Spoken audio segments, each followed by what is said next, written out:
Hello बच्चों, welcome to our YouTube channel career planet. Myself Surendra Gurwani. और chapter जो हम डिस्कस कर रहे थे वो था एसी, ऑल्टरनेटिंग करंट। इस चैप्टर का सबसे इम्पॉर्टेंट टॉपिक जो हम आज डिस्कस करने वाले हैं वो है LCR series resonant circuit. Clear? तो स्टार्ट करते हैं। देखो, सीरीज रेजोनेंट, आपने सर्किट जो पढ़ा था एलसीआर सर्किट हम लास्ट क्लास में डिस्कस कर चुके हैं। इससे प्रीवियस लेक्चर में आप देख सकते हैं एलसीआर सर्किट का बेसिक कॉन्फ़िगरेशन क्या था। एलसीआर मतलब आपको पता है तीनों कंपोनेंट्स का कॉम्बिनेशन, कॉइल का, कैपेसिटर का और रेजिस्टेंस का। शुरू में हमने इनको इंडिविजुअली पढ़ा था, सबसे पहले आर, एल और सी, फिर दो का कॉम्बिनेशन पढ़ा और फिर लास्ट में हम तीनों का कॉम्बिनेशन पढ़ा था। तीनों के कॉम्बिनेशन था एलसीआर सर्किट। इसमें आपको पता है आर रेजिस्टेंस हो गया, आर, फिर इंडक्टर हो गया एल और एक कैपेसिटर था सी, राइट। और ये अप्लाइड वोल्टेज होता है जो फिक्स होता है। अप्लाइड वोल्टेज हमने सब जगह यूज किया, V equals to V naught sine omega t. अब आर, एल और सी, राइट, इन पे वोल्टेज ड्रॉप होगा VR, VL और VC, ये हमने पढ़ा था। अब आप देखो, इसमें दो केस हम लास्ट डिस्कस कर चुके थे। केस 1 था VL greater than VC, right, और केस 2 था, केस 2 आपका VL less than VC, VL greater than VC, फिर VL लेस देन VC। और केस 3 जो हमने लास्ट क्लास में छोड़ा था, क्योंकि वो लास्ट क्लास का जो केस 3 था उसको कहते हैं series LCR resonant circuit, right. और तीसरा केस क्या था, मैंने आपको पूछा भी था, तीसरा केस क्या हो सकता है। पहले केस में अगर VL बड़ा है VC से, दूसरे केस में VL छोटा है मतलब VC बड़ा है VL से, तो तीसरा केस क्या हो सकता है जो सबसे इंपॉर्टेंट है वो होगा जब VL और VC इक्वल होंगे। VL और VC दोनों इक्वल होंगे, ये हमारा केस 3 है और ये हमारा आज का सर्किट भी है। और इसी कॉन्सेप्ट को बोलते हैं रेजोनेंट सर्किट, जब VL और VC इक्वल होता है, राइट। तो let's start LCR resonant circuit, series LCR resonant circuit. तो हमें जो केस डिस्कस करना है बच्चों वो है VL equals to VC। So इस केस में हम कहेंगे VL equals to VC, that means XL equals to XC। VL VC दोनों इक्वल होंगे, मतलब जितना वोल्टेज कॉइल पर है उतना का same to same voltage capacitor पे भी होगा। ये आपका थर्ड स्पेशल केस और इसी को कहते हैं रेजोनेंस। जब दो वोल्टेज इक्वल होंगे, इसका वोल्टेज दोनों का इक्वल हो जाएगा, तब आपको जो कंडीशन मिलती है, जो फिनोमेना होता है, इसको हम बोलते हैं रेजोनेंस, राइट। तो रेजोनेंस के क्या कॉन्सिक्वेंसेस हैं, क्या रिजल्ट होते हैं, वो हम डिस्कस करते हैं आगे। सबसे पहले आप देखो VL इक्वल्स टू VC और XL इक्वल्स टू XC अगर होगा तो सबसे पहले हम बनाएंगे फेजर डायग्राम इसका। आप देखो फेजर डायग्राम कैसे बनेगा इसका। फेजर डायग्राम फर्स्ट पॉइंट में फेजर डायग्राम ड्रॉ करते हैं इसका, और आप देखना फेजर डायग्राम में क्या रिजल्ट आता है वो आपको देखोगे तो आपको पता लगेगा। देखिए इधर सबसे पहले ये फेजर डायग्राम ड्रॉ कर रहा हूँ, आपको पता है यहाँ पर तो होता है VR, राइट। करंट भी मैंने यहीं पे ड्रॉ किया था इसके साथ, क्योंकि VR मतलब रेजिस्टेंस का वोल्टेज और करंट सेम फेज में होता है, राइट। कैपेसिटर में करंट आगे होता है तो कैपेसिटर का वोल्टेज पीछे आएगा, क्योंकि कैपेसिटर में करंट आगे होता है। इंडक्टर में करंट पीछे होता है तो इंडक्टर का वोल्टेज को आगे ड्रॉ करना पड़ेगा। इंडक्टर में करंट लैग करता है, कैपेसिटर में करंट लीड करता है, 90 के एंगल से करता है, ये हम पढ़ चुके हैं पहले, राइट। अब आप देखो ये सर्किट बना था एलसीआर सर्किट का। एलसीआर सर्किट का फेजर डायग्राम इस तरह से बना था। अब आपको पता है VL इक्वल्स टू VC है, तो देखो आप सेकेंड पॉइंट में नेट वोल्टेज की बात करें तो आप मुझे बताओ नेट वोल्टेज। एलसीआर सर्किट में नेट वोल्टेज का फॉर्मूला क्या था, नेट वोल्टेज कह लें या V कह लें। जो नेट वोल्टेज का फॉर्मूला था वो था VR square plus VL minus VC का होल स्क्वायर। ये था जब VL बड़ा होगा, और अगर VC बड़ा है तो VC माइनस VL का होल स्क्वायर। अब इस केस में आपको पता है VL इक्वल्स टू VC है, ठीक है भाई।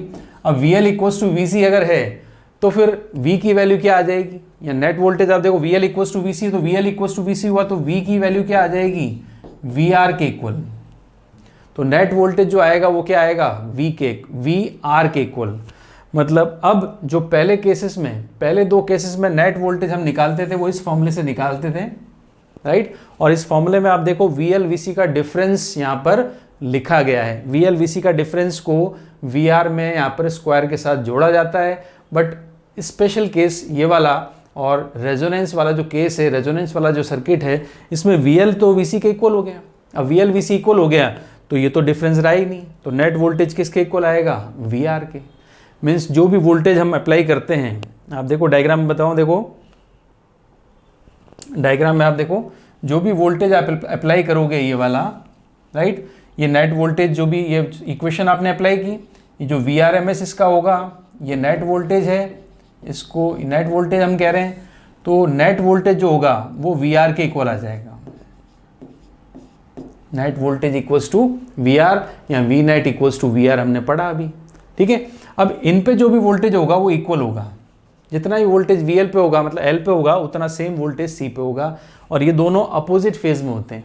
फेजर डायग्राम भी आपने देखा ये दोनों अपोजिट फेज में है, फेजर डायग्राम में ये दोनों अपोजिट फेज में होते हैं VL/VC, तो ये एक दूसरे को कैंसिल कर देते हैं, तो VL/VC इक्वल होने के बाद ये दोनों कैंसिल हो जाएंगे, तो नेट वोल्टेज क्या बचेगा हमारे पास? VR, ठीक है। इसको V नेट बोल सकते हैं, नेट वोल्टेज है, ये किसके इक्वल आएगा? नेट वोल्टेज मतलब ओवरऑल वोल्टेज या अप्लाइड वोल्टेज, वो VR के इक्वल आ जाएगा, राइट। अब आप देखो VR है, इसी को हम क्या बोल सकते हैं? V net, right. इसमें देख लो अब मैंने V लिखा है, इसको V नेट लिख सकते हैं, V में कंफ्यूज ना हो। V हमेशा जो अपन कह रहे हैं V वोल्टेज है, इसको मैं वोल्टेज लिख देता हूँ, क्योंकि V आप हमेशा यूज़ करते हो इंस्टेंटेनियस वैल्यू के लिए। सिंगल V किस लिए यूज़ करते हैं? ये वाला जो V यूज़ कर रहे हैं ये इंस्टेंटेनियस वैल्यू के लिए यूज़ कर रहे हैं, और नेट वोल्टेज जो हम यूज़ करेंगे वो VRMS के लिए यूज़ करेंगे। नेट वोल्टेज में जो अप्लाइड वोल्टेज यहाँ पे हमने अप्लाई किया है, राइट। ये नेट वोल्टेज किस पे चला जाएगा? R पर, और VL/VC दोनों एक दूसरे के अपोजिट फेज में होने की वजह से एक दूसरे से कैंसिल हो जाते हैं। इनके बीच में आप देखो 180 डिग्री का फेज डिफरेंस है, 180 डिग्री का फेज डिफरेंस होते हैं, कैंसिल कर देते हैं एक दूसरे को, तो नेट वोल्टेज जो बचेगा वो VR के इक्वल होगा। क्लियर है बात? ही कोई डाउट इसमें? राइट। चलो फिर अब सेकंड पॉइंट हमारे पास हो गया, V नेट हमने निकाल दिया, V नेट इक्वल्स टू क्या आएगा? VR। फेजर डायग्राम हमने बनाया, फेजर डायग्राम ये बनाया हमने, ठीक है। फेजर डायग्राम में आपने देखा VL/VC एक दूसरे को कैंसिल कर देंगे, तो इसका डायग्राम अब इस तरह से बनेगा। देखो वापस से VL/VC बनाए थे बट वो कैंसिल हो गए एक दूसरे से, तो आपका जो नेट वोल्टेज होगा V नेट और जो करंट होगा वो दोनों X एक्सिस पर रहेंगे। ये I जो सर्किट में फ्लो हो रहा है और ये V नेट जो अप्लाइड वोल्टेज है। क्लियर? तो ये दोनों आपको दिख रहा है। फेजर डायग्राम हमारी क्या हेल्प करता है? फेजर डायग्राम हमारी हेल्प करेगा कि नेट वोल्टेज और करंट के बीच में फेज डिफरेंस बताने के। तो आप बताओ V नेट और I के बीच में फेज डिफरेंस क्या होना चाहिए? नेट वोल्टेज, पिछले क्लासेस में हमने नेट वोल्टेज किसी में यहाँ बनाया था, किसी में यहाँ बनाया था, ये V नेट था, क्योंकि ये आपके केस अलग अलग थे। कभी VL बड़ा है VC से, VL की तरफ आएगा जब ये वाला V नेट कब होगा? When VL is greater then VC, right. तो करंट और वोल्टेज के बीच में ये फेज डिफरेंस था। ये कब बनेगा? जब VC बड़ा होगा VL से, तो ये बनता है, तो ये फेज डिफरेंस था। बट इस केस में, अपने सीरीज रेजोनेंस वाले केस में, V नेट की वैल्यू जो VR थी उसी के इक्वल आ गया, और करंट भी यहीं पर है। तो आप डायग्राम देखकर बता सकते हो what is the phase difference between applied voltage, net voltage and current. तो सीरीज रेजोनेंस LCR सर्किट में जो फेज डिफरेंस होता है बिटवीन करंट एंड वोल्टेज, वो डायग्राम देखकर बता सकते हो। फेज डिफरेंस होगा 0। जो थर्ड पॉइंट मैं लिख रहा हूँ यहाँ पर, थर्ड पॉइंट जो है वो है फेज डिफरेंस। फेज डिफरेंस आपको पता है फेज डिफरेंस किस में निकालते हैं? Between V and I current जो उसमें फ्लो होता है और V जो अप्लाइड वोल्टेज है, तो फेज डिफरेंस होगा 0, phi equals to 0। So 0 phase difference है किस केस में? थर्ड केस में। यहाँ कह सकते हैं रेजोनेंस के केस में फेज डिफरेंस क्या होता है? 0 होता है। क्लियर? तो ये था third point, LCR resonant circuit का थर्ड पॉइंट। फर्स्ट पॉइंट में फेजर डायग्राम डिस्कस किया, तो ये फेजर डायग्राम बनेगा इस तरह का। पहले ऐसे बनाया, फिर हमने डिस्कस किया ऐसे बनेगा, क्योंकि VL और VC कैंसिल कर देते हैं। सेकेंड पॉइंट में आपने V नेट निकाल के देखा, वो किसके इक्वल आ रहा है? VR के। और थर्ड पॉइंट में हमने देखा फेज डिफरेंस जो है फाई के इक्वल, फेज डिफरेंस फाई जो किसके इक्वल है, 0 डिग्री के इक्वल है। क्लियर? अब आप देखो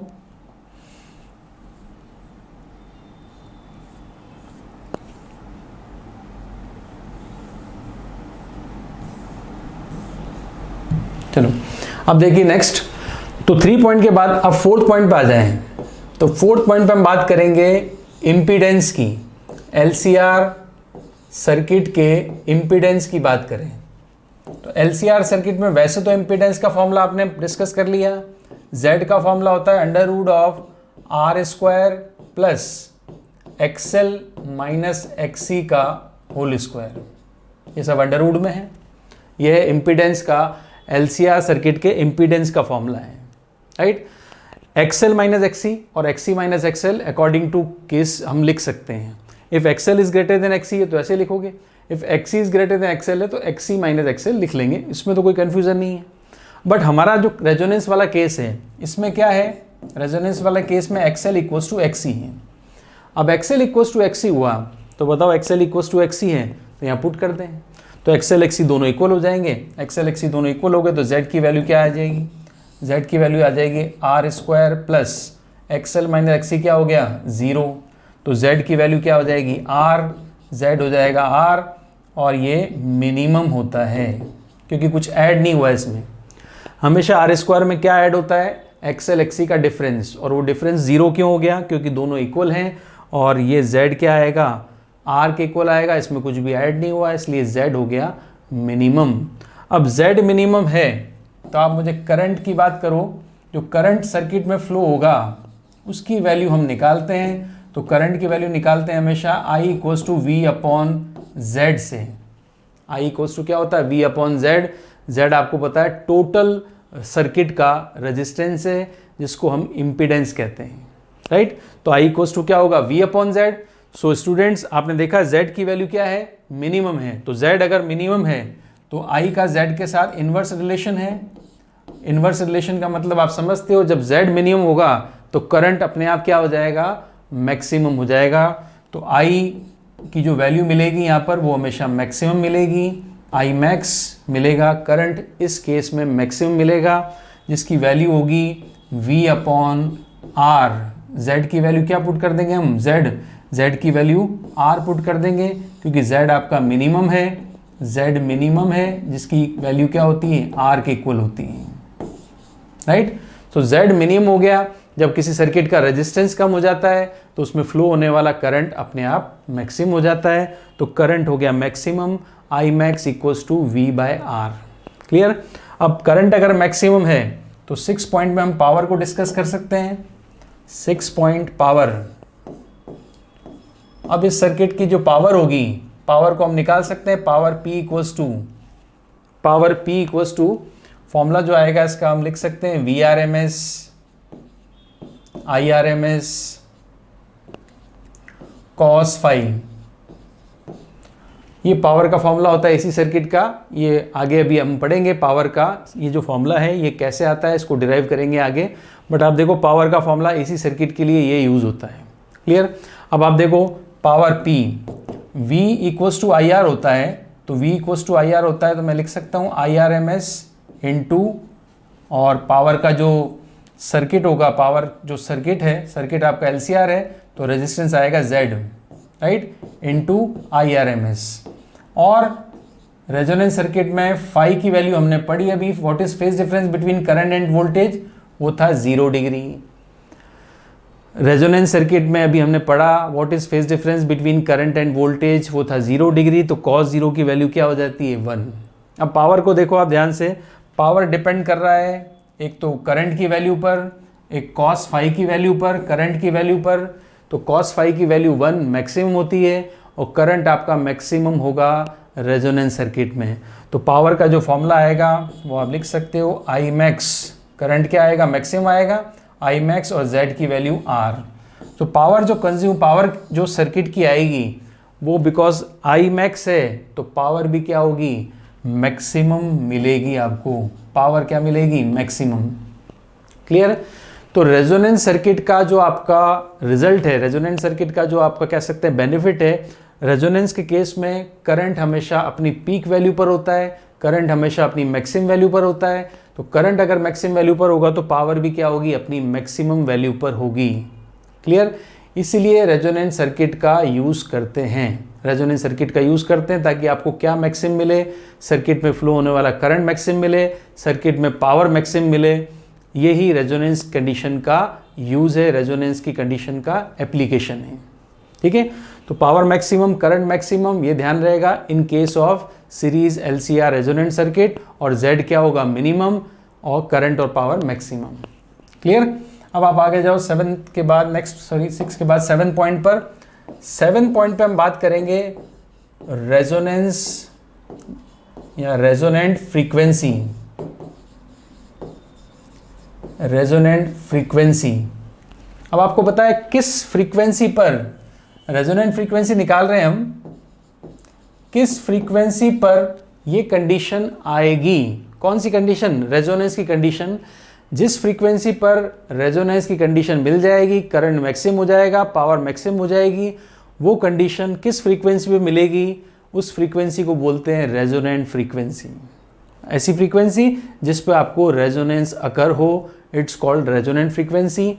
तो इसको डिनोट करते हैं, फ्रीक्वेंसी है F0 या फिर ओमेगा नॉट से। मैं बोलूँगा आपको फ्रीक्वेंसी, तो फ्रीक्वेंसी F से भी डिनोट होती है, और दूसरी फ्रीक्वेंसी एंगुलर फ्रीक्वेंसी, इसको ओमेगा से लिखते हैं। दोनों को हम फ्रीक्वेंसी बोल सकते हैं, राइट? तो resonant frequency F0, omega naught की वैल्यू, दोनों की वैल्यू हम निकालते हैं। देखो, तो रेजोनेंस कब मिलता है? When XL equals to XC, ये हमने पढ़ा। आपको पता है रेजोनेंस कंडीशन मतलब VL इक्वल्स टू VC होता है, तो XL इक्वल्स टू XC हुआ। XL की वैल्यू होती है L ओमेगा, तो ओमेगा यहाँ पे क्या होगा, ओमेगा नॉट। XC की वैल्यू होती है 1/C ओमेगा, तो ओमेगा क्या रखना है, omega not. Omega not resonant frequency है, उसी फ्रीक्वेंसी पे ये दोनों वैल्यूज इक्वल हैं। ठीक है, तो मैंने रख दिया ओमेगा नॉट, क्योंकि resonant frequency, omega not multiply कर दो इधर, तो ये हो जाएगा ओमेगा नॉट स्क्वायर, और यहाँ पे आएगा LC।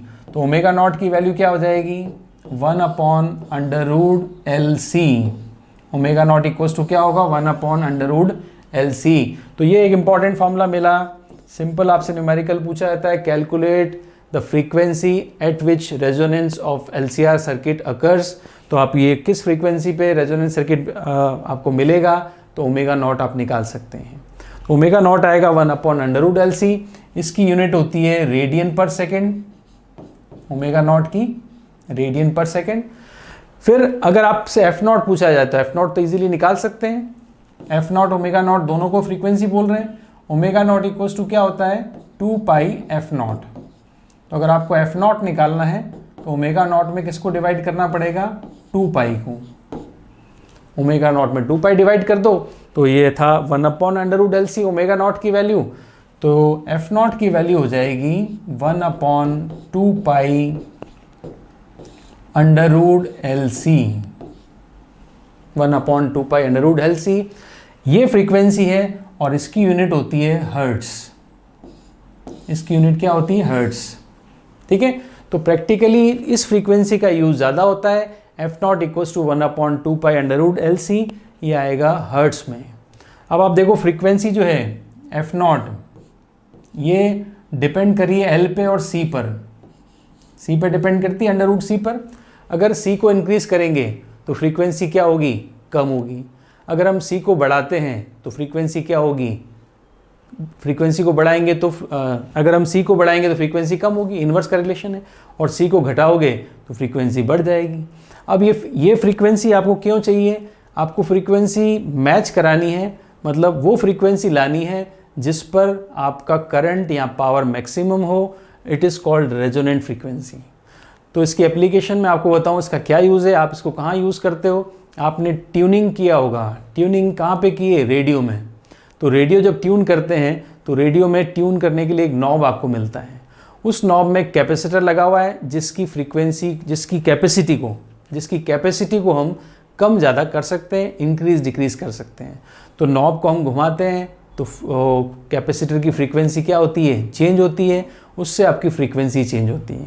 अब आपको रेडियो की फ्रीक्वेंसी 92.7 पर रोकनी है, 94.3 पर चलानी है, 93.5 पर चलानी है, यहाँ 104.8 पे चलानी है, तो आप अपनी फ्रीक्वेंसी बढ़ा सकते हो कैपेसिटी को कम कर कर। तो कैपेसिटी कम करोगे फ्रीक्वेंसी बढ़ जाएगी, और उस फ्रीक्वेंसी पे मैच करोगे जब आपका सर्किट में रेजोनेंस मिल जाए, मतलब XL इक्वल्स टू XC हो जाए। अगर ये फ्रीक्वेंसी रखेंगे तो ये ओमेगा रखेंगे, और ये ओमेगा रखेंगे तो XL इक्वल्स टू क्या होगा, XC होगा, तो VL इक्वल्स टू VC होगा। Z आपका मिनिमम हो जाएगा, करंट और पावर दोनों मैक्सिमम हो जाएगी। आपको ट्यून करते एक फाइन और एक अच्छा साउंड आपको मिलता है। ट्यून नहीं करते उससे पहले साउंड की प्रॉपर आपको एम्पलीट्यूड, साउंड का जो है आपको एम्पलीट्यूड कम मिलता है, आवाज़ क्लियर नहीं आती है, नॉइज़ आता है। बट जैसे ही फ्रीक्वेंसी आप रेजोनेंस लाओगे, जो रेडियो वेव्स की फ्रीक्वेंसी है और आपके रेडियो के जो सर्किट की फ्रीक्वेंसी है, दोनों फ्रीक्वेंसी इक्वल हो जाती है, मैच कर जाती है, रेजोनेंस मिलता है, और उस रेजोनेंस में करंट और पावर सर्किट की मैक्सिमम हो जाती है, तो आपको एक अच्छा साउंड सुनने को मिलता है। तो ये है रेजोनेंस का आपका एप्लीकेशन। चलिए, तो हमने एक 7 पॉइंट पढ़ा कि रेजोनेंट फ्रीक्वेंसी, ये एक इंपॉर्टेंट फॉर्मूला था ओमेगा नॉट का और एफ नॉट का। एक सिंपल क्वेश्चन इसका बन सकता है, इजीली हम करेंगे आगे रेजोनेंट फ्रीक्वेंसी कैलकुलेट करने का, तो ये आएगा। ठीक है, अब इस फ्रीक्वेंसी पे रेजोनेंस है, और इस रेजोनेंस का मतलब आपको दिमाग में क्लिक करना चाहिए, रेजोनेंस का मतलब आई मैक्सिमम, पावर मैक्सिमम और जेड मिनिमम। क्लियर? तो नेक्स्ट पॉइंट पे चलें। नाउ 8 पॉइंट हमने रेजिस्टेंस पढ़ा, फिर हमने एक्सेल पढ़ा, फिर हमने एक्सी पढ़ा। ये 3 तरह के रेजिस्टेंस हमने सर्किट में पढ़े हैं, आर, एक्सेल, एक्सी। अब इन तीनों का फ्रीक्वेंसी के साथ ग्राफ बनाना है वर्सेस फ्रीक्वेंसी। तो R, XL, XC versus frequency हमने पहले भी बनाया था। एक बार मैं कंबाइंड ग्राफ बनाता हूँ। देखो, यहाँ पे मैंने फ्रीक्वेंसी रख दी, एफ रख दो, यहाँ ओमेगा रख दो, एक ही बात है, और यहाँ पर रेजिस्टेंस रखना है।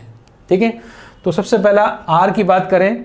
आर फ्रीक्वेंसी पे डिपेंड करता है क्या? आर का कोई ऐसा फॉर्मूला है इसमें ओमेगा आता है? नहीं आता। तो आर तो क्या रहता है? कांस्टेंट। तो रेजिस्टेंस तो ये रहा। ये ग्राफ किसका बनेगा? रेजिस्टेंस का। मतलब फ्रीक्वेंसी बढ़े घटे आर को कोई लेना देना नहीं है, आर अपनी फिक्स वैल्यू पर होता है। नेक्स्ट ग्राफ बनाते हैं हम अब एक्सेल का। तो एक्सेल का ओमेगा के साथ क्या रिलेशन है? ये इस तरह से आता है, क्योंकि एक्सेल इक्वल्स टू क्या होता है सबको पता है। दोबारा लिखूं, एक्सेल इक्वल्स टू होता है L omega. Means XL omega के डायरेक्टली प्रोपोर्शनल है, एक्सेल एफ के डायरेक्टली प्रोपोर्शनल है, और डायरेक्टली प्रोपोर्शनल के लिए स्ट्रेट लाइन ग्राफ बनता है। क्लियर है? अब बात करें एक्सी की। तो आप बताओ एक्सी के लिए कैसा ग्राफ बनेगा? एक्सी का फॉर्मूला होता है 1/c ओमेगा। अब एक्सी का ओमेगा के साथ कैसा रिलेशन है? इनवर्स का। और इनवर्स के लिए कैसा ग्राफ बनता है? आपको सबको पता है इनवर्स के लिए कैसा ग्राफ बनता है? हाइपरबोला। तो यहाँ पर इनवर्स के लिए ग्राफ बनेगा हाइपरबोला। तो ये नेक्स्ट ग्राफ ये आता है। ठीक है, तो ये जो ग्राफ बना ये बनेगा एक्सी के लिए, राइट। और ये जो ग्राफ बनेगा ये वाला, ये बना एक्सेल के लिए, और ये है रेजिस्टेंस के लिए। क्लियर? और ये फ्रीक्वेंसी आप देख लो, फ्रीक्वेंसी के बढ़ने के साथ साथ एक्सेल तो बढ़ता है, और फ्रीक्वेंसी के बढ़ने के साथ साथ एक्सी घटता है, और दोनों मैच कर रहे हैं। देखो यहाँ पर ये वाला एक पॉइंट हम लेते हैं। यहाँ पर इस पॉइंट पर हमने क्या रखा? वाई एक्सिस पर आर रखा हुआ है, वाई एक्सिस पर एक्सेल रखा हुआ है, वाई एक्सिस पर एक्सी भी रखा हुआ है। ठीक है, तो यहाँ पर 0 वैल्यू होती है, और ऐसे से आर बढ़ता है, एक्सेल बढ़ता है, एक्सी बढ़ता है, ऐसे। क्लियर? ये एक पॉइंट आपको मिला। इस पॉइंट पे आप देखो एक्सेल भी है, एक्सेल भी इतना ही है, और एक्सी भी इतना ही है। दोनों वैल्यूज़ एक्सेल एक्सी दोनों की वैल्यू इक्वल है, इतनी वैल्यू है दोनों की। तो आप बताओ ऐसे पॉइंट जिस पे एक्सेल एक्सी इक्वल होगा, उस पॉइंट की फ्रीक्वेंसी कौन सी होगी? Resonant frequency. एफ नॉट लिख दो या ओमेगा नॉट लिख दो। ठीक है, तो ये वो फ्रीक्वेंसी है जिसमें एक्सेल एक्सी इक्वल होते हैं। एक्सेल आपका मिनिमम से बढ़ के यहाँ तक पहुँचा, एक्सी आपका मैक्सिमम से बढ़ के यहाँ तक पहुँचा है। ठीक है, तो ये फ्रीक्वेंसी होगी F naught omega naught. It is called resonant frequency when XL equals to XC. Clear? अब आप देखो फ्रीक्वेंसी 0, यहाँ पे कुछ फ्रीक्वेंसी है, यहाँ फ्रीक्वेंसी एफ नॉट से ज़्यादा है, यहाँ पर फ्रीक्वेंसी एफ नॉट से बड़ी है, आगे, और यहाँ पर फ्रीक्वेंसी f0 से कम है। भाई मान लो f0 फ्रीक्वेंसी आपकी 20 हर्ट्ज है, तो 20 से ऊपर जाएंगे तो 30, 40, 60 आगे मिलता रहेगा, और 20 से कम चलेंगे तो फ्रीक्वेंसी कम मिलती है। तो यहाँ पे फ्रीक्वेंसी रेजोनेंट से कम है और यहाँ पे फ्रीक्वेंसी रेजोनेंट से ज़्यादा है, राइट। अब मुझे बताओ, जब कम फ्रीक्वेंसी होती है, जब फ्रीक्वेंसी कम होती है, ध्यान सुनना, फ्रीक्वेंसी रेजोनेंस से कम होती है, तो मुझे बताओ एक्सेल ज़्यादा इफेक्टिव है कि एक्सी। ध्यान से देखना और ध्यान सुनना, इंपॉर्टेंट पॉइंट है ये। आप इधर आ जाओ, रेजोनेंस से इधर आ जाओ, तो ये ग्राफ, ये वाला एरिया कौन सा है, कम फ्रीक्वेंसी वाला एरिया है। तो कम फ्रीक्वेंसी पर आप देखोगे ऊपर जाके, तो आर तो ये रहा, एक्सी देखो आप, एक्सी देखो मैक्सिमम था जो नीचे उतर रहा है, और एक्सेल आपका कम होता है, ठीक है। अगर मैं मार्क करूँ इसको, मैं अगर मार्क करना चाहूँ, देखो तो मार्क करता हूँ, देखो इसको कम फ्रीक्वेंसी पर मैंने ये मार्क किया, तो कम फ्रीक्वेंसी पर ये तो है एक्सेल आपका, ये रहा, ये वैल्यू है एक्सेल की और ये वैल्यू है एक्सी की, तो बताओ कौन ज़्यादा है, एक्सी ज़्यादा है, ठीक है। और अगर फ्रीक्वेंसी बढ़ा देता हूँ मैं, रेजोनेंस से ऊपर आगे चले जाते हैं, तो वापस से ग्राफ, वापस से मैं इंटरसेक्ट कर रहा हूँ, देखो बड़ी फ्रीक्वेंसी पर ये वैल्यू है एक्सी की और ये वैल्यू है एक्सेल की, ठीक है। तो कम फ्रीक्वेंसी पर किसकी वैल्यू ज़्यादा है, एक्सी की। ज़्यादा फ्रीक्वेंसी पर एक्सी तो हो जाता है कम और एक्सेल बढ़ जाता है। क्या ये बात क्लियर है? क्योंकि एक्सेल ओमेगा के डायरेक्टली प्रोपोर्शनल है, फ्रीक्वेंसी बढ़ता जाएगा एक्सेल बढ़ता जाएगा। तो ज़्यादा फ्रीक्वेंसी पर एक्सेल इफेक्टिव है और कम फ्रीक्वेंसी पर एक्सी इफेक्टिव है, ठीक है। तो हम यहाँ पर कह सकते हैं, देखो हम यहाँ पर इस तरह से कह सकते हैं, फर्स्ट केस 1 ले रहे हैं हम, case 1 f is less than f0, वही केस कि फ्रीक्वेंसी जब f0 से कम है, फ्रीक्वेंसी f0 से ज़्यादा है, या फ्रीक्वेंसी f0 के बराबर है। f0 आपको पता है रेजोनेंस होती है। तो फ्रीक्वेंसी अगर f0 से कम है, मतलब कम फ्रीक्वेंसी है, तो कौन इफेक्टिव है, xc। तो आपको पता है xc is greater then xl आएगा, xc is greater then xl होगा। तो सर्किट आपका हम कह सकते हैं किसका इफेक्ट ज़्यादा है, कैपेसिटर का। तो कैपेसिटिव हम कह सकते हैं इसको,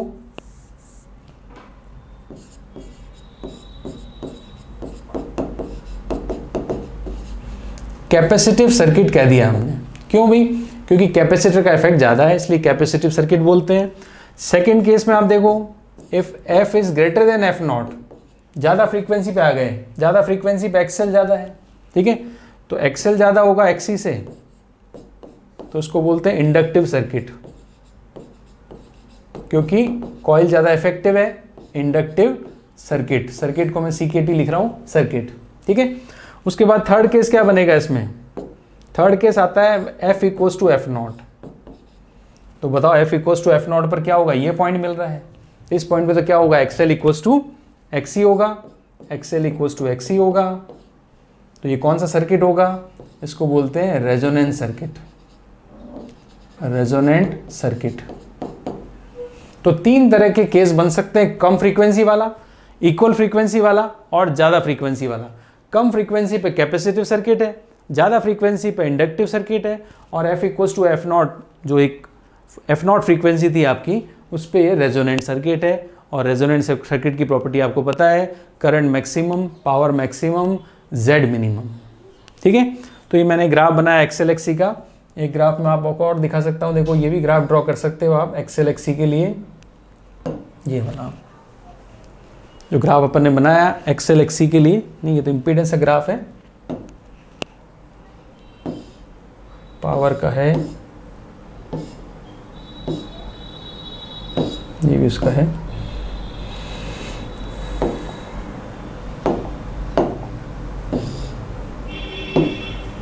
चलिए, तो ये ग्राफ हमने पढ़ा, ये था graph between R, XL, XC versus frequency, ठीक है।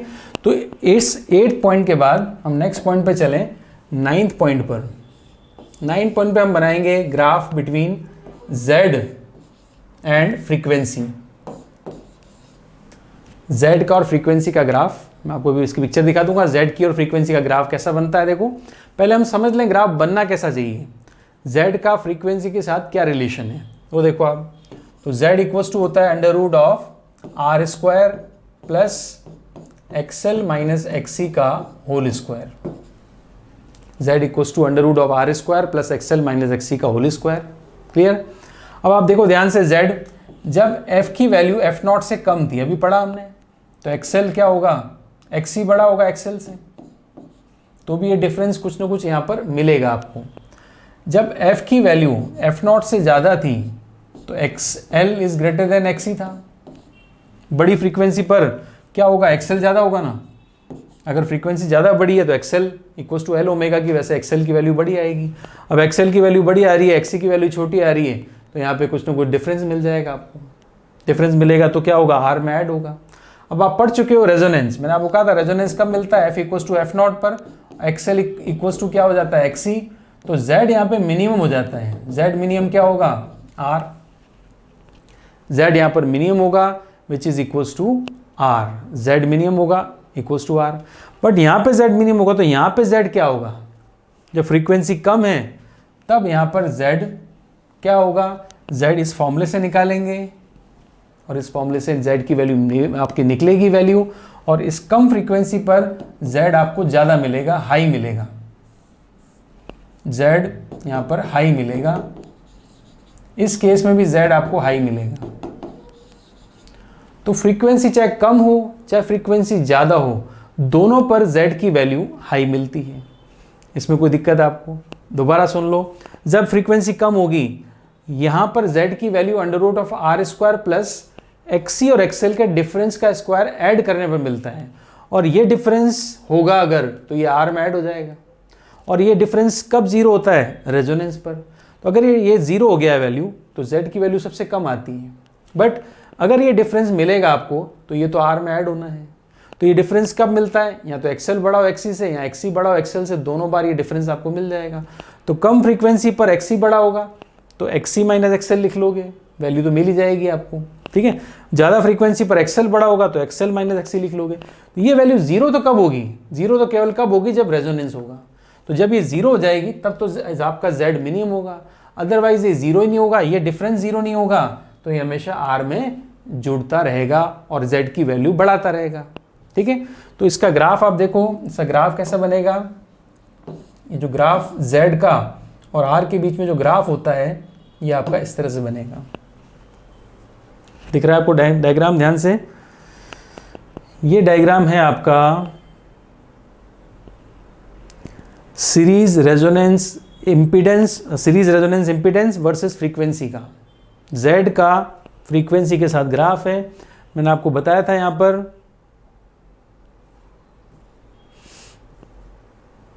ये देखो रिलेशन पढ़ा था हमने, कम फ्रीक्वेंसी पे भी Z हाई होगा, ज़्यादा फ्रीक्वेंसी पे भी Z हाई होगा, और Z कम कब होगा, केवल रेजोनेंट फ्रीक्वेंसी पर।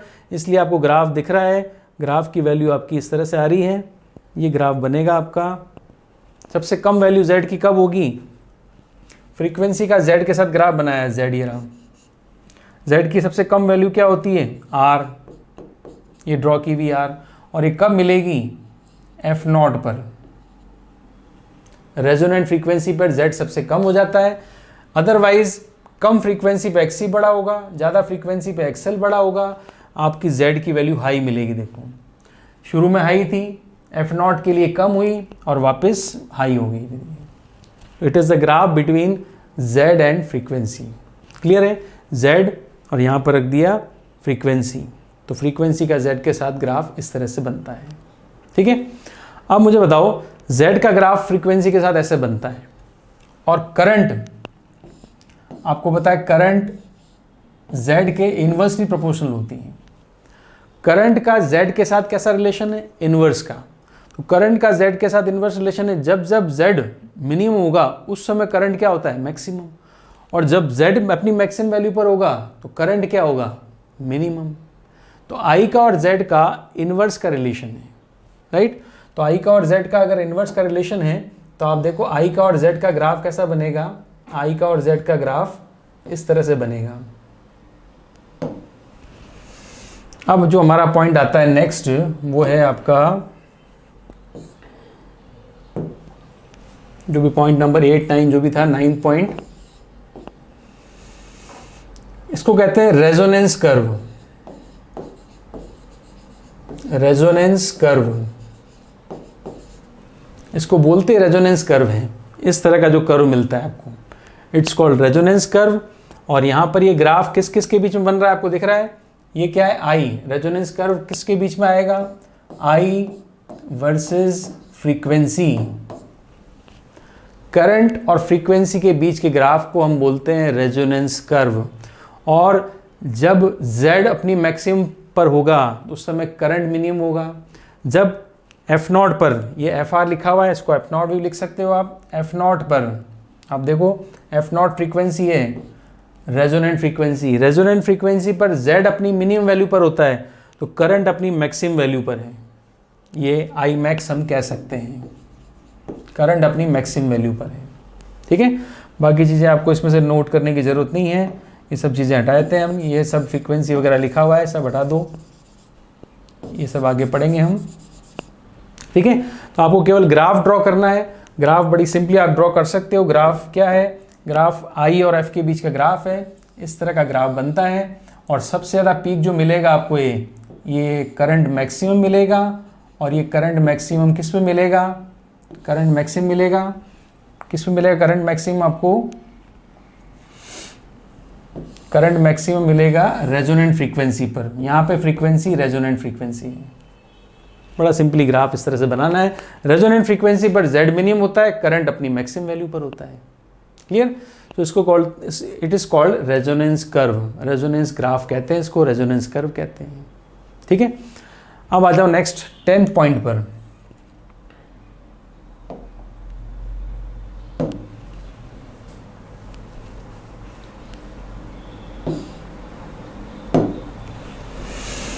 पॉइंट नंबर 10, रेजोनेंस कर्व हमने पढ़ा, करंट मैक्सिमम होता है, पावर मैक्सिमम होती है। तो पॉइंट नंबर 10 हमें मिलेगा, पॉइंट नंबर 10 की हेडिंग लिखोगे वो है हाफ पावर फ्रीक्वेंसीज।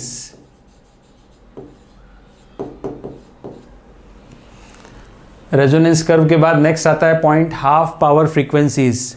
ये ग्राफ आपको दिख रहा है, ग्राफ, ठीक है, आई मैक्सिमम, ये वही ग्राफ रेजोनेंस का ही ग्राफ है, रेजोनेंस कर्व ग्राफ है, दोबारा बनाया रेजोनेंस कर्व ग्राफ। ये रहा ग्राफ में आप देखो करंट अपनी मैक्सिमम वैल्यू पर कब जाएगा, जब फ्रीक्वेंसी क्या होगी, रेजोनेंट फ्रीक्वेंसी होगी, जिसको हम किससे लिख रहे हैं, F0 से लिखते हैं।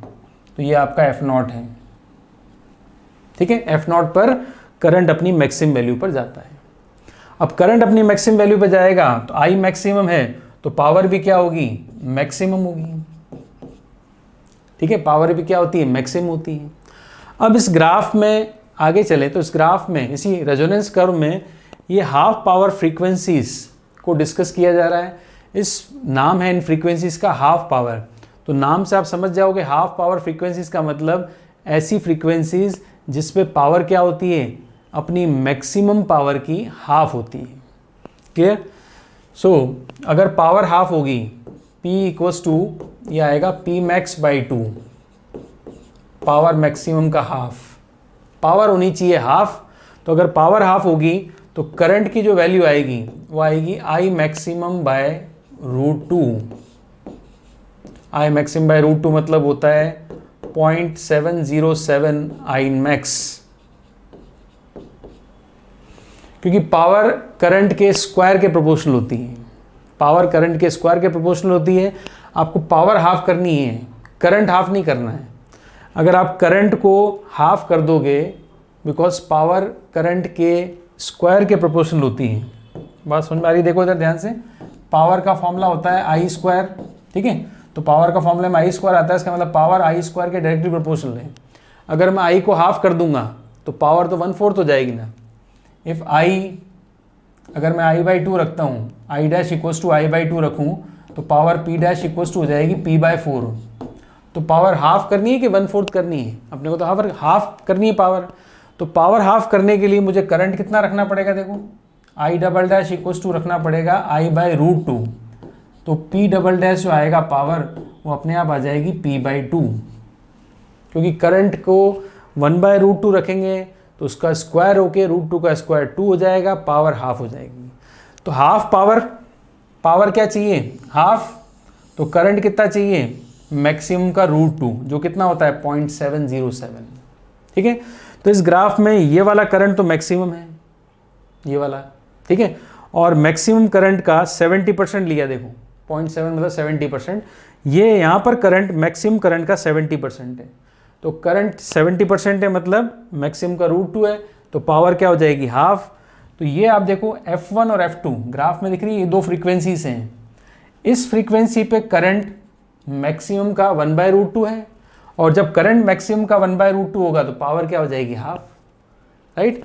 तो ये जो करंट है आपका मैक्सिमम का 1/√2, इसको आप देखोगे तो ग्राफ को 2 पॉइंट पे इंटरसेक्ट करता है, दिख रहा है, करंट मैक्सिमम का 1/√2 लिया 70%, तो मैंने ये ग्राफ पे इंटरसेक्ट किया, तो ये ग्राफ को 2 जगह पे इंटरसेक्ट करता है, ठीक है। तो इंटरसेप्ट किया तो मैंने ग्राफ को 2 जगह इंटरसेक्ट करेगा, पहला ये पॉइंट और दूसरा ये पॉइंट, 2 बार ग्राफ को काटेगा ये।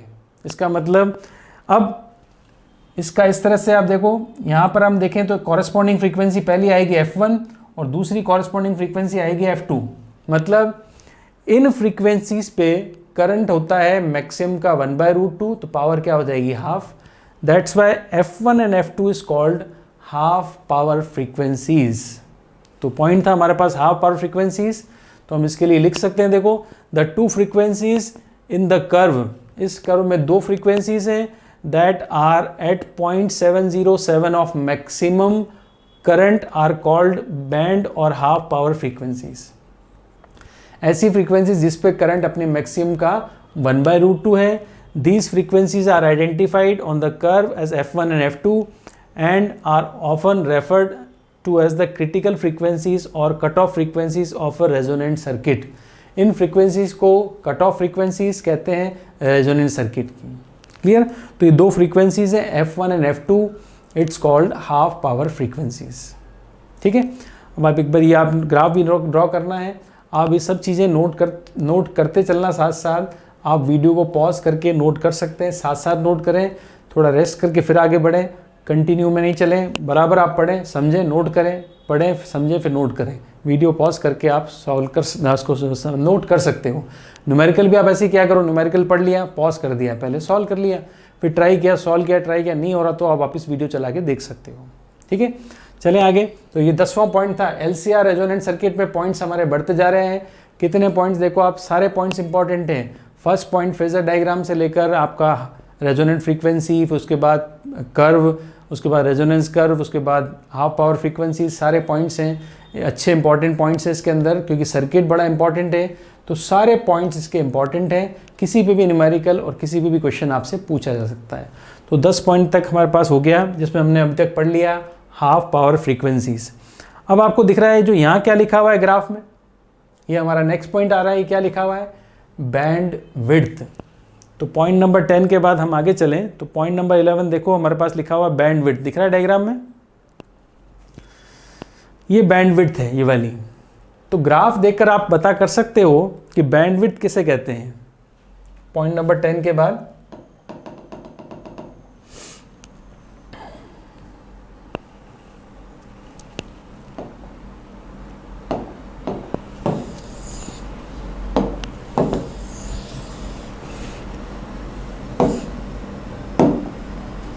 सब कैंसिल करें, इसी पॉइंट पे इसी पे डिस्कस कर लेते हैं। हाफ पावर फ्रीक्वेंसी तो हमने पढ़ ली, अब इस पॉइंट पे आ जाओ, ग्राफ को ध्यान से देखो, और नेक्स्ट पॉइंट हमारा जो आ रहा है, जो भी नेक्स्ट पॉइंट है 11 पॉइंट, इसको कहते हैं बैंड विड्थ। अब ग्राफ देखकर आप बता सकते हो कि बैंड विड्थ का मतलब क्या है। ग्राफ में देखो बैंड विड्थ इसको लिखा हुआ है, ग्राफ में मेंशन है, ये विड्थ है, ये बैंड विड्थ है। बैंड विड्थ का मतलब होता है फ्रीक्वेंसीज का डिफरेंस, जनरल वर्ड है बैंड विड्थ। बैंड विड्थ मतलब फ्रीक्वेंसी की रेंज होती है या फ्रीक्वेंसी का डिफरेंस होता है। तो यहाँ पर देखो बैंड विड्थ कहाँ से कहाँ तक की रेंज है। F1 आपकी फ्रीक्वेंसी थी हाफ पावर, दूसरी फ्रीक्वेंसी हाफ पावर F2 है सीधा। तो ये जो F1 से F2 तक की रेंज है, it is called band width. Band width को BW से लिख सकते हैं, ठीक है। अब देखो band width can be expressed mathematically BW F2 - F1, ठीक है। सो हम कह सकते हैं the difference between half power frequencies, लिख सकते हैं इसमें डेफिनेशन इसकी, हम क्या लिखेंगे, बड़े सिंपल डेफिनेशन है, the difference between half power frequencies is called bandwidth. Difference between half power frequencies is called bandwidth. अब फॉर्मूला देखना इसका, बैंडविड्थ इक्वल्स टू आएगा F2 माइनस F1 लिखा हुआ है, और दूसरा देखो बैंडविड्थ होगा omega 2 minus omega 1। Omega 2 minus omega 1 भी तो ले सकते हैं, क्योंकि हम इस एक्सिस पर फ्रीक्वेंसी की जगह जब हम ओमेगा लेंगे तो F1 की जगह क्या आएगा, F1 की जगह मिलेगा हमें ओमेगा 1, F2 की जगह मिलेगा ओमेगा 2 और F0 की जगह मिलेगा ओमेगा नॉट। ठीक है, तो रेजोनेंट फ्रीक्वेंसी के आसपास वाली 1-2 फ्रीक्वेंसीज जो हैं इनके डिफरेंस को हम बोलते हैं बैंडविड्थ। बैंडविड्थ हमने पढ़ा, बैंडविड्थ मतलब फ्रीक्वेंसीज का डिफरेंस। कौन सी फ्रीक्वेंसीज, हाफ पावर फ्रीक्वेंसीज का डिफरेंस। ठीक है, अब आप पूछेंगे, अब आप सोचेंगे कि इस बैंडविड्थ की वैल्यू क्या है, इस बैंडविड्थ का रिलेशन जो यहाँ पर हमारे पास और भी क्वांटिटीज़ हैं उनके साथ क्या रिलेशन है, यहाँ इसका जो फॉर्मूला बनेगा वो क्या बनेगा। देखो, अच्छा एक रिलेशन और देखो हमारे पास लिखा हुआ है, ये एक रिलेशन और है, the resonant frequency can be determined from the critical frequencies. F1 F2 half power frequencies तो यहीं से ही, साथ साथ इनको क्या बोलते हैं, क्रिटिकल फ्रीक्वेंसीज बोलते हैं। तो F1 F2 का रेजोनेंट फ्रीक्वेंसी के साथ क्या रिलेशन है, ये पहली फ्रीक्वेंसी F1 दूसरी फ्रीक्वेंसी F2 दोनों का मल्टीप्लाई करके अंडर रूट ले लो तो क्या मिलेगा, F0 मिल जाएगा, रेजोनेंट फ्रीक्वेंसी मिल जाएगी। तो एक रेजोनेंट फ्रीक्वेंसी निकालने का एक और रिलेशन, एक और फॉर्मूला मैंने लिखा है यहाँ पर, इन दो हाफ पावर फ्रीक्वेंसीज को मल्टीप्लाई करके अंडर रूट में ले लो, it's called resonant frequency. Clear.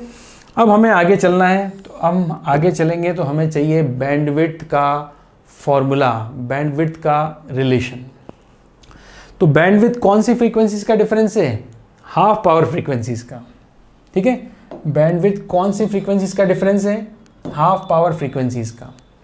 ठीक है, तो बैंडविड्थ का जो डिफरेंस हाफ पावर फ्रीक्वेंसीज का है, तो अब आप देखो इसमें, सबसे पहले मैं आपको ओमेगा 1 वाला रिलेशन से बता दूं। देखो बैंडविड्थ को और कैसे लिख सकते हैं,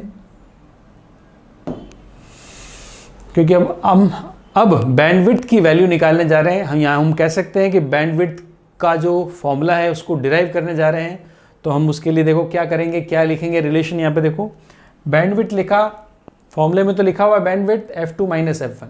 अब मैं इसको बिकॉज डिराइव करना है मुझे, आप वैल्यू देखना, omega 1 is less than omega naught. तो कितना कम है, देखो यहाँ पर ये कितना कम है, डेल्टा ओमेगा। मैं डिफरेंस निकाल रहा हूँ, किसका डिफरेंस है मेरे पास, मैं डिफरेंस लिख रहा हूँ डेल्टा ओमेगा किसका, ओमेगा 1 और ओमेगा नॉट का। ओमेगा नॉट ओमेगा 1 से थोड़ा ज़्यादा है, तो कितना ज़्यादा है, डेल्टा ओमेगा। ठीक है, यहाँ F0 F1 से कितना ज़्यादा है, डेल्टा F। तो difference between omega 1 and omega naught, F1 and F0, ये डेल्टा ओमेगा। क्लियर है, कहाँ से कहाँ तक का डिफरेंस है, इतना ही है बस ये। और अगला डिफरेंस भी वही सेम है, ये रहा डेल्टा ओमेगा। ठीक है, तो आप मुझे बताओ यहाँ पर कि ओमेगा 1 की वैल्यू ओमेगा नॉट से कितनी कम है, ओमेगा 1 की वैल्यू ओमेगा नॉट से कितनी कम है, ओमेगा 1 की वैल्यू ओमेगा नॉट से डेल्टा ओमेगा कम है, क्योंकि मैंने ये डिफरेंस कितना लिया है, डेल्टा ओमेगा। तो ओमेगा 1 ओमेगा से डेल्टा ओमेगा छोटा है, और ओमेगा 2 ओमेगा नॉट से डेल्टा ओमेगा बड़ा है।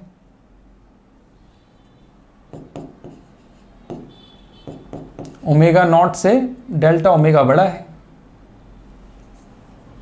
Omega not minus delta omega, और ये आएगा omega naught plus delta omega. भी ओमेगा 2 तो बाद में आता है ना, तो ओमेगा 2 बाद में, तो ओमेगा नॉट से कितना ज़्यादा है, ये ओमेगा नॉट, ये डेल्टा ओमेगा ज़्यादा।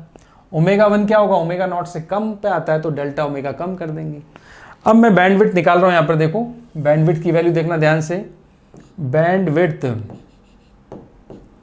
ओमेगा 2 की वैल्यू कितनी है, ओमेगा 2 की वैल्यू ओमेगा नॉट से थोड़ी ज़्यादा है, थोड़ी कितनी, डेल्टा ओमेगा, माइनस ओमेगा 1 क्या है, ओमेगा नॉट से थोड़ी कम है, कितनी कम, डेल्टा ओमेगा।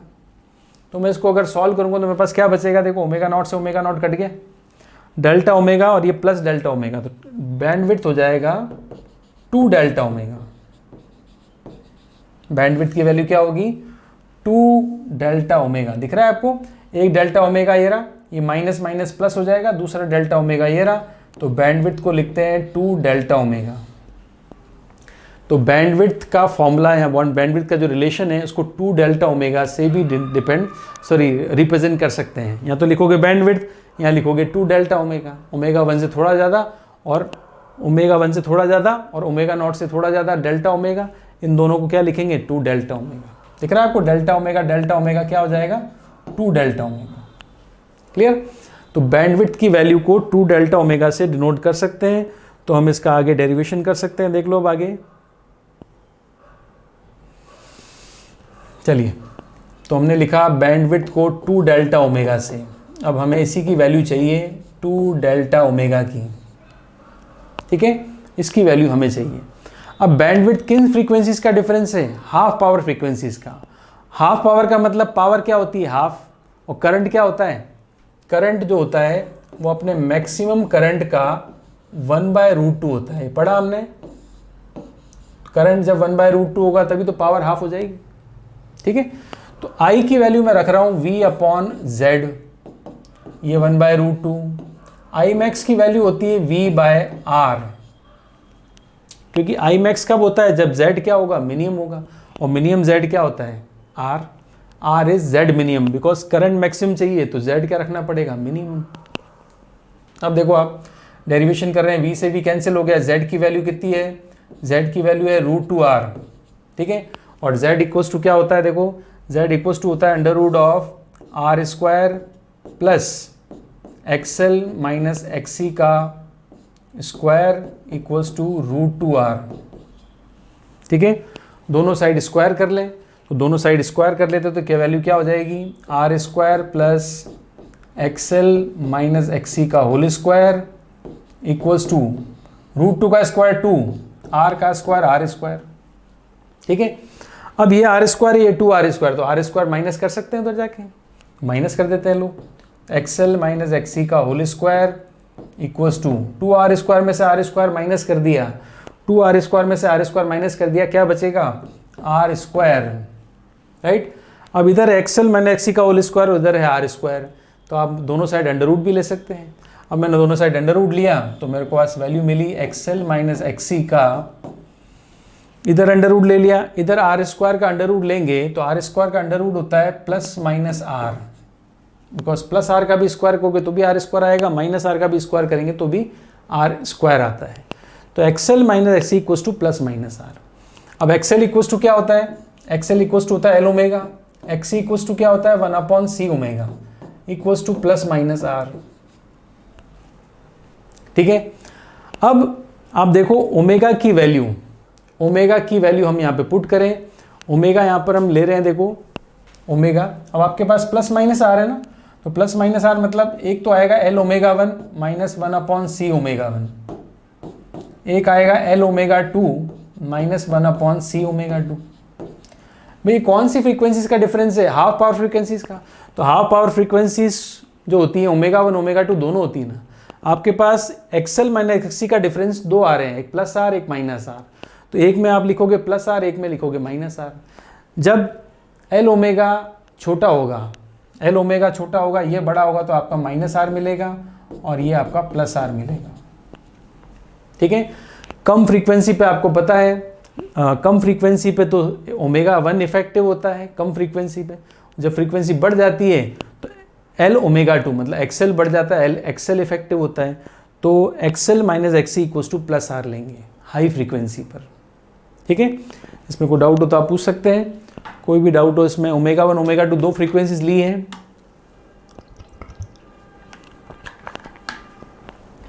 अब देख लो ओमेगा 1 कम फ्रीक्वेंसी होती है और ओमेगा 2 हाई फ्रीक्वेंसी, मतलब ओमेगा 2 ओमेगा नॉट से आगे जा रही है और ओमेगा 1 ओमेगा नॉट से पहले होती है। अब ओमेगा 2 हाई फ्रीक्वेंसी होगी तो L ओमेगा बड़ा होगा ना, और ये बड़ा होगा तो ये छोटा हो जाएगा तो प्लस R आएगा, यहाँ पे उसका उल्टा हो रहा है, ठीक है। अब मैं रिलेशन देख रहा हूँ, देखो ओमेगा 2 क्या होता है? ओमेगा 2 होता है omega naught plus delta omega minus 1/c। Omega 2 क्या होता है? Omega naught plus delta omega equals to plus R ले रहे हैं हम। ये वाली वैल्यू हम ओमेगा 2 में पुट कर रहे हैं तो इसलिए प्लस डेल्टा ओमेगा पुट करेंगे। अगर ओमेगा 1 में पुट करते तो माइनस डेल्टा ओमेगा पुट करते। ठीक है, हमने जो लिया हमें प्लस वाला ठीक लगा, हमने प्लस में आगे कंटिन्यू कर दिया। राइट, अब आप बताओ, यहाँ पर देखो ओमेगा नॉट आप कॉमन ले लो यहाँ पर से। मैं इसको अगले पेज पे ले चलता हूँ। देखो L omega naught plus delta omega minus 1/c omega naught plus delta omega. अब यहाँ से इस वैल्यू को आप यहाँ तक नोट करेंगे। अगले पेज पे चल रहे हैं हम। इसमें से हमें क्या करना है? ओमेगा नॉट कॉमन लेना है। तो यहाँ लिखा हुआ था L omega naught plus delta omega, मैंने ओमेगा नॉट कॉमन ले लिया तो यहाँ पे आएगा 1 plus delta omega upon omega naught. देख लो ओमेगा नॉट मैंने कॉमन ले लिया। इसमें यहाँ लिखा हुआ था 1/c ओमेगा नॉट, तो c ओमेगा नॉट मैंने यहाँ से भी कॉमन ले लिया तो यहाँ पर भी आएगा 1 plus delta omega upon omega naught power 1। ठीक है, इक्वल्स टू क्या था? r। राइट, अब क्या करेंगे? यहाँ भी पावर 1 है, ये पावर 1 है, ये इसको ऊपर ले जाएंगे अपन न्यूमरेटर में तो पावर क्या हो जाएगी? -1। अब एक बात और देखो, रिलेशन। आपने ओमेगा नॉट की फ्रीक्वेंसी पढ़ी थी। रेजोनेंट फ्रीक्वेंसी कब होती है? जब XL इक्वल्स टू XC होता है। XL क्या होता है? L omega not. XC क्या होता है? 1/c omega not. ये हम पढ़ चुके थे, इसी से तो हमने निकाली थी resonant frequency. L omega naught equals to 1/c omega naught, XL equals to XC। तो XL XC इक्वल होंगे, L omega naught equals to 1/c omega naught. मतलब L omega naught 1/c omega naught equal है दोनों। तो क्या हम 1/c omega naught की जगह एल ओमेगा रख सकते हैं? ये रहा 1/c ओमेगा नॉट। इसकी जगह क्या रख देंगे? L omega not. ये तो यहाँ लिखा हुआ था, यहाँ पर लिखा हुआ 1 plus delta omega upon omega naught. इधर आ जाओ, तो यहाँ पे 1/c ओमेगा नॉट की जगह क्या रख देंगे? L omega not. और इसको न्यूमरेटर में लेके गए 1 delta omega upon omega naught. Power क्या हो जाएगी? -1। पावर -1, नीचे +1 थी, ऊपर ले गए पावर -1 हो गई। ठीक है, अब एल ओमेगा नॉट कॉमन ले लो। कहाँ से कॉमन लेना है? यहाँ से भी और यहाँ से भी कॉमन ले सकते हैं, दोनों जगह है। तो मैंने कॉमन ले लिया। अब देखो यहाँ पर क्या है लिखा हुआ? 1 plus delta omega upon omega naught. ये तो कुछ नहीं, मैंने एज इट इज लिख दिया। ठीक है, अब इधर आ जाओ, इधर लिखा हुआ माइनस। फिर अब ये जो -1 पावर है, बाइनोमियल थ्योरम की हेल्प से पहले -1 को अंदर मल्टीप्लाई करें हम। तो बाइनोमियल थ्योरम के अकॉर्डिंग 1 प्लस x की पावर n क्या होता है? 1 प्लस x की पावर n।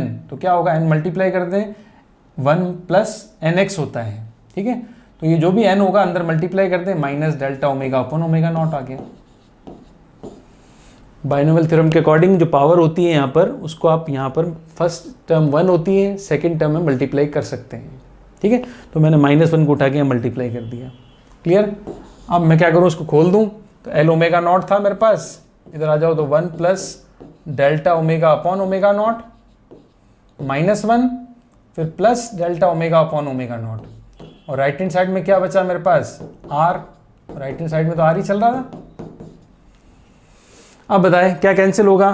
1 से 1 कैंसिल हो गया। और क्या कैंसिल होगा? ये ओमेगा नॉट है, ये ओमेगा नॉट एक कॉमन लेके काट दो। ये ओमेगा नॉट मल्टीप्लाई करोगे ना, ओमेगा नॉट कट जाएगा। अब क्या बचा इधर? l। और ब्रैकेट में क्या बचेगा? देखो ये डेल्टा ओमेगा, ये डेल्टा ओमेगा, ये 2 डेल्टा ओमेगा बच गया। देखो इक्वल्स टू क्या है? r। ठीक है, तो 2 delta omega equals to r। अब 2 डेल्टा ओमेगा तो हमने पढ़ा था क्या होता है? बैंडविड्थ। तो 2 डेल्टा ओमेगा को मैं लिख दूंगा बैंडविड्थ इक्वल्स टू, यहाँ क्या लिखा हुआ है? r, और ये l इधर डिवाइड कर देंगे। तो ये फॉर्मूला हमें डिराइव के बाद हमें मिला है कि बैंडविड्थ मतलब 2 डेल्टा ओमेगा, बैंडविड्थ मतलब ओमेगा 2 माइनस ओमेगा 1, बैंडविड्थ मतलब f2 माइनस f1। इनका फॉर्मूला है f2 माइनस f1, इनका फॉर्मूला है r upon l, r upon l। तो बैंडविड्थ मतलब difference between half power frequencies, और उसको डिराइव किया हमने इस तरह से, तो हमें मिला r upon l। Bandwidth equals to क्या होगा? r upon l। क्लियर? तो ये डेरिवेशन के बाद अब नेक्स्ट पॉइंट पे आ जाएं तो ये हमारा पॉइंट जो था बैंडविड्थ का 11 12 जो भी था। नेक्स्ट पॉइंट पे आ जाएं। तो लास्ट पॉइंट है इसका,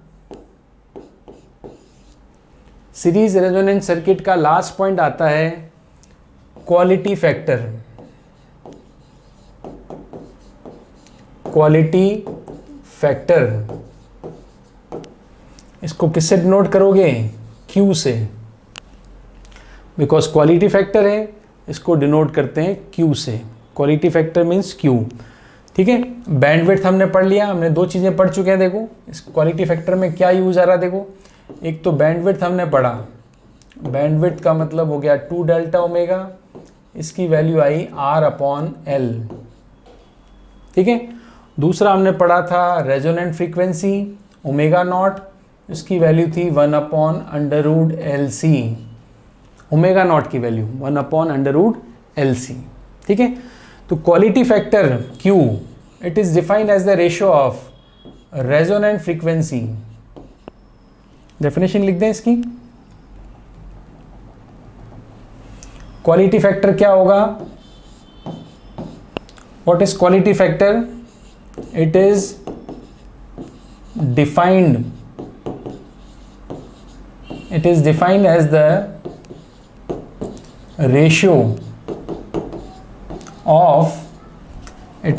as the ratio of resonant frequency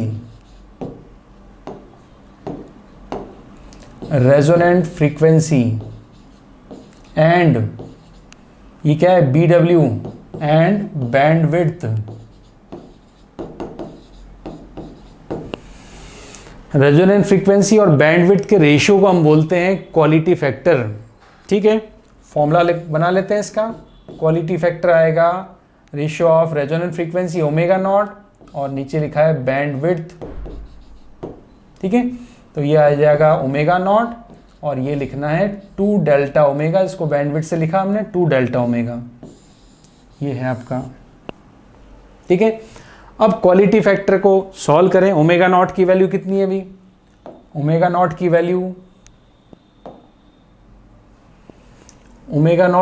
कितनी है? ठीक है, क्वालिटी फैक्टर हमने लिखा Q से, Q equals to omega naught upon 2 delta omega. यही तो है डेफिनेशन इसकी।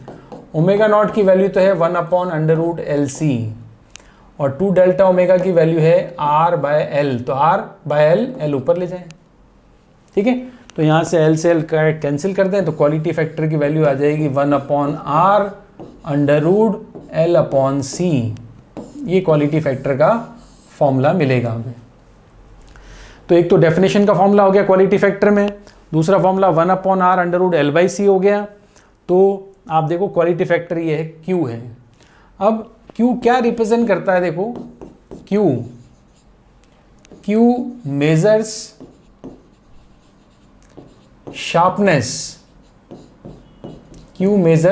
sharpness of resonance curve. Resonance curve की शार्पनेस कौन मेजर करेगा? वो है Q फैक्टर, क्वालिटी फैक्टर।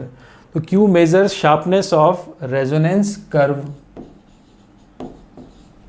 पहली बात ये।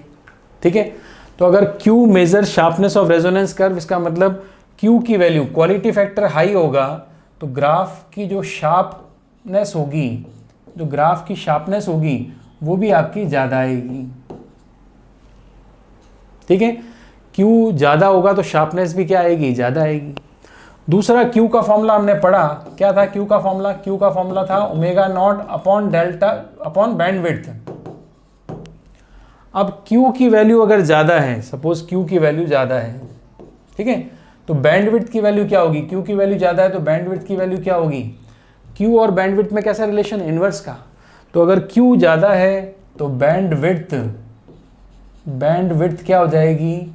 वो कम मिलेगी आपको, बैंडविड्थ कम मिलेगी। Q हाई है तो बैंडविड्थ कम, Q हाई है तो शार्पनेस हाई है। ठीक है, तो Q हाई, शार्पनेस हाई। इसके अलावा देखो Q और R में क्या रिलेशन है? Q और R में इन्वर्स का रिलेशन है, Q inversely proportional to R। अब जब इन्वर्स रिलेशन है तो वही बात है, Q अगर हाई है तो R क्या होगा? रेजिस्टेंस क्या होगा? रेजिस्टेंस जो होगा R, या इम्पीडेंस कह लें, रेजिस्टेंस कह लें, वो क्या होगा, कम होगा। ठीक है, Q और R में रिलेशन दिख रहा है आपको इनवर्स का। अगर Q हाई है तो रेजिस्टेंस क्या होगा, लेस होगा, कम होगा।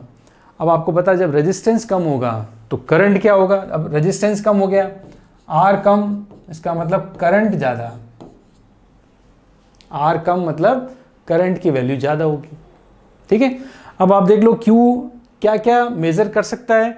Q measure sharpness of resonance curve, Q measures bandwidth, Q measures resistance. अब Q का रोल, Q का यूज़ हम समझें और देखो आगे इसमें हमारे पास एक ग्राफ दिया हुआ है। देखो ये ग्राफ बना हुआ है अलग अलग Q का। ठीक है, सबसे पहली बात आपको दिख रहा है फ्लैट ग्राफ, थोड़ा हाई थोड़ा हाई। तो आपको ग्राफ देखते समझ में आएगा सबसे पहले तो Q किसका ज़्यादा होगा। Q क्या मेज़र करता है, शार्पनेस। तो मैं अगर कहूँ कि ये Q1 है, इस ग्राफ के लिए Q1 है, इस ग्राफ के लिए Q2 है और इस ग्राफ के लिए Q3 है, तीसरे ग्राफ के लिए Q3 है। ठीक है, तो सबसे पहले आपको पता लग रहा है कि Q1 is greater then Q2 है। क्लियर है, तो सबसे पहले क्लियर है आपको कि Q1 is greater then Q2 is greater then Q3। ठीक है, Q क्या मेजर करता है, शार्पनेस। यहाँ शार्पनेस क्या मेजर करता है, Q। तो शार्पनेस देकर आप Q का सीक्वेंस लिख सकते हो, Q का ऑर्डर लिख सकते हो। ठीक है, अब Q और R में क्या रिलेशन बताया था मैंने आपको। Q में और R में कैसा रिलेशन है, Q हाई रहेगा तो R लो रहेगा। तो अब आप बताओ इस ग्राफ में Q1 हाई है तो R सबसे स्मॉल है, ये मीडियम है, हाई। तो Q और R की बात करें तो R1 फिर R2 और सबसे ज़्यादा रेजिस्टेंस रहेगा R3। तो रेजोनेंस कर्व में Q और R में जब रिलेशन इनवर्स का है तो Q1 सबसे बड़ा है तो R1 क्या होगा, सबसे कम होगा। क्लियर। इसके अलावा और देखो और क्या पढ़ा था Q के साथ हमने, Q के साथ रिलेशन पढ़ा हमने, Q का बैंडविड्थ के साथ रिलेशन। Q का बैंडविड्थ के साथ क्या रिलेशन है, इनवर्स का। ठीक है, तो अगर Q हाई है तो बैंडविड्थ क्या होगा, लेस। Q ज़्यादा होगा तो बैंडविड्थ क्या होगा, कम होगा। तो इस ग्राफ में आप देख के बता सकते हो, इस ग्राफ में बैंडविड्थ की बात करें तो ये इसकी बैंडविड्थ आएगी, ये इसकी बैंडविड्थ है और ये इसकी बैंडविड्थ है। तो बैंडविड्थ 2 डेल्टा ओमेगा, यहाँ मैं डेल्टा बैंडविड्थ लिख दूँ BW, बैंडविड्थ BW1, यहाँ पे आएगा BW2 और यहाँ पे आएगा BW3। तो Q1 Q2 Q3 के हिसाब से इन्वर्स रिलेशन जो होता है बैंडविड्थ का, Q का और बैंडविड्थ का जब रिलेशन इन्वर्स का है तो Q1 हाई है तो ग्राफ में देख के बता सकते हो BW1, BW2 और BW3। ये तो आप ग्राफ में देख के ही बता सकते हो कि कौन सा BW सबसे ज़्यादा है। जो ग्राफ सबसे फ्लैट है, जिसका Q सबसे कम है, उसका बैंडविड्थ सबसे ज़्यादा होगा। तो Q सबसे कम किसका है, थर्ड का, तो बैंडविड्थ सबसे ज़्यादा होगा। ठीक है, तो Q measures value of bandwidth, Q measures sharpness of resonance curve, Q measures resistance and Q measures bandwidth of circuit. Clear. तो ये क्वालिटी फैक्टर था रेजोनेंट सर्किट का। क्वालिटी फैक्टर के लिए हम और बात करें तो quality factor equals to Q का एक फॉर्मूला और लास्ट में हम पढ़ लेते हैं इसमें। Q इक्वल्स टू आएगा VL upon VR। Q equals to क्या होगा, VL अपॉन VR। यहाँ Q इक्वल्स टू क्या होगा, VC अपॉन VR। मतलब Q किसको डिफाइन करता है, Q आएगा voltage across inductor, ratio of voltage across inductor to the ratio of voltage across resistor, voltage across capacitor to the ratio of voltage across resistor. So आप यहाँ से VL निकालेंगे या VC निकालेंगे तो VL और VC, क्योंकि आपको पता है रेजोनेंस में दोनों की वैल्यू बराबर होती है और ये आती है Q इंटू VR। ठीक है, अब बताओ ध्यान से देखना, VL और VC इंडक्शन पर और कैपेसिटर पर जो वोल्टेज है वो रेजिस्टेंस के वोल्टेज का कितना टाइम से, Q टाइम से। अगर किसी सर्किट में Q की वैल्यू 2 है, Q की वैल्यू 2 है, सपोज करें Q की वैल्यू 2 है, ठीक है, तो VL VC की वैल्यू VR का 2 टाइम्स होगा। अगर रेजिस्टेंस पे 20 वोल्ट का ड्रॉप है तो VL और VC पे 40 वोल्ट का ड्रॉप होगा, 40 वोल्ट का, क्योंकि Q की वैल्यू 2 है। अब क्वालिटी फैक्टर जितना हाई होगा VL और VC की वैल्यू उतनी हाई होती है। रेजोनेंस में दोनों की वैल्यू इक्वल होती है बट क्वालिटी फैक्टर जितना हाई होगा VLVC की वैल्यू उतनी हाई होती है। क्लियर? तो Q के लिए भी आपने 4 फॉर्मूले पढ़े, 4 रिलेशन पढ़े, Q आपको क्या क्या मेजर करता है वो भी आपने पढ़ा। आई होप आपको ये लेक्चर अच्छा लगा होगा। तो इस लेक्चर में तो हमने सारी थ्योरी, सारे न्यूमेरिकल्स पढ़े, सारी थ्योरी पढ़ी, न्यूमेरिकल सारे बाकी हैं।